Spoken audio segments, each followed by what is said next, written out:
It's clearly connected with the birth of the Messiah. So, long story short, if you actually take the passage for what it says, you got a woman in heaven. The only collection of stars that's the woman is the constellation Virgo and Virgin. Okay, everybody knows this. If you actually take that as your starting point, you have the moon under her feet, the sun in her midst, or sort of in the womb area, 12 stars around her head, so on and so forth. If you actually do that and plug it into an astronomy program, it does produce a date. In this video, you'll hear Dr. Michael Heiser address one of the most debated questions in Christian history. Was Jesus really born on December 25th?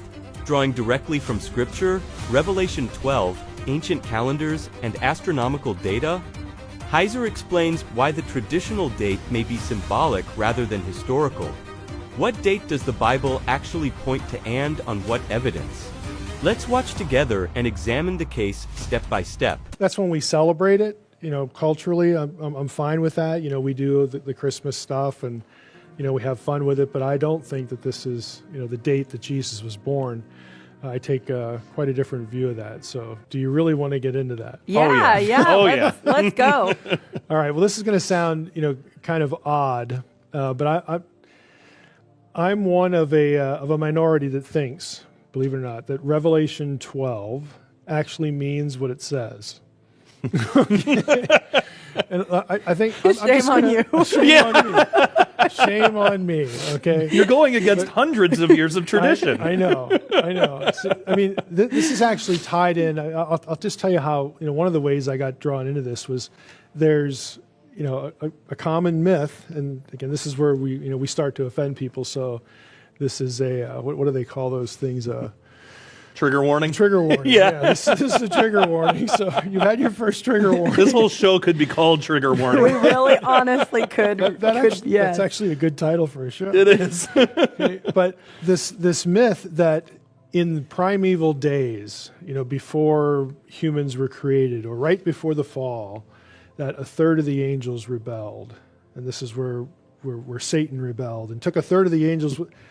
There isn't a single verse in the Bible that says any of that. Mm-hmm. Not one. In fact, if you look for the word third, just use a Strong's Concordance, or if you have software, Blue Letter Bible, whatever, if the only place that the word third or three ever is used in conjunction with angel or angels, there's one passage, and that's Revelation 12, which is the last book of the Bible. Okay, and if you actually read it, and I'm going to do that now, you'll see it has nothing to do with primeval rebellion. So a great sign appeared in heaven, a woman clothed with the sun, with the moon under her feet, and on her head a crown of 12 stars.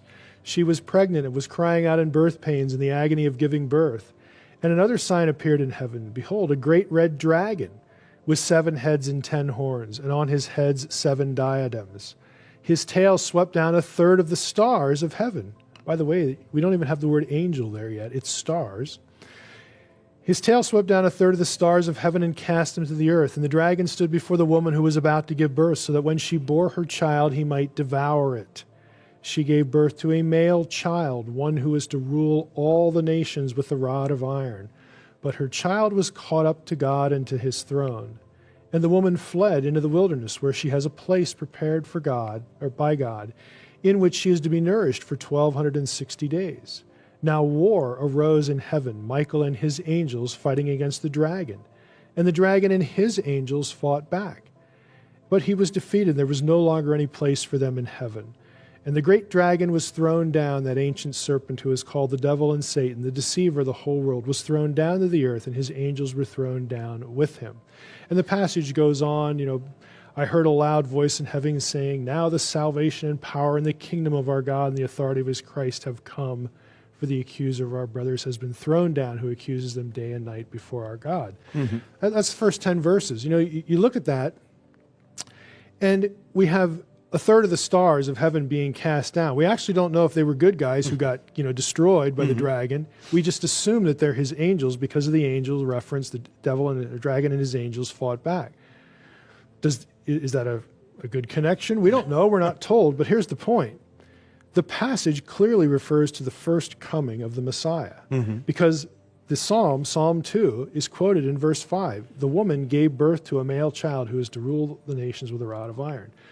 The birth of the Messiah provokes the war in heaven. It's nothing before humans were created or some primeval event or whatever, but somehow we wind up with this third of the angels mythology being associated with the creation event or something primeval, when this is the only passage you have it. And so when I looked at this at one point, I started doing some research, and I discovered that there were certain scholars who looked at this passage because of the celestial imagery here. 12 stars, sun, moon, under her feet, the sun in her midst, and all this kind of stuff.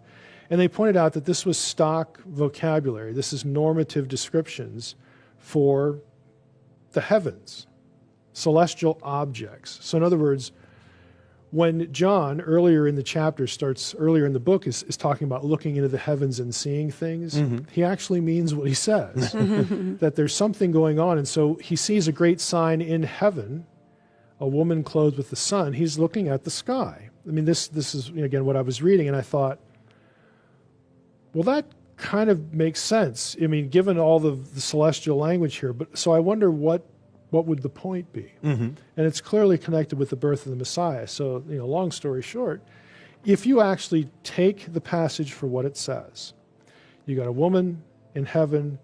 The only collection of stars that's the woman is the constellation Virgo and Virgin. Okay, everybody knows this.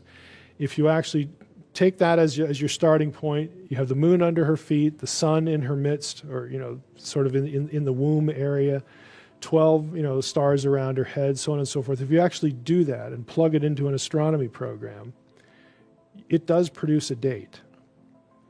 And the date, again, is really what freaks people out. Because the date would be September 11th, 3 BC. For me, December 25th has always been associated with the birth of Christ. Whether this date is symbolic or historically exact, I honestly don't know, and it doesn't change much for me. Astronomically and biblically, the date may point more toward September 11th, but for some reason, December 25th still feels like the day of Christ's birth in my heart.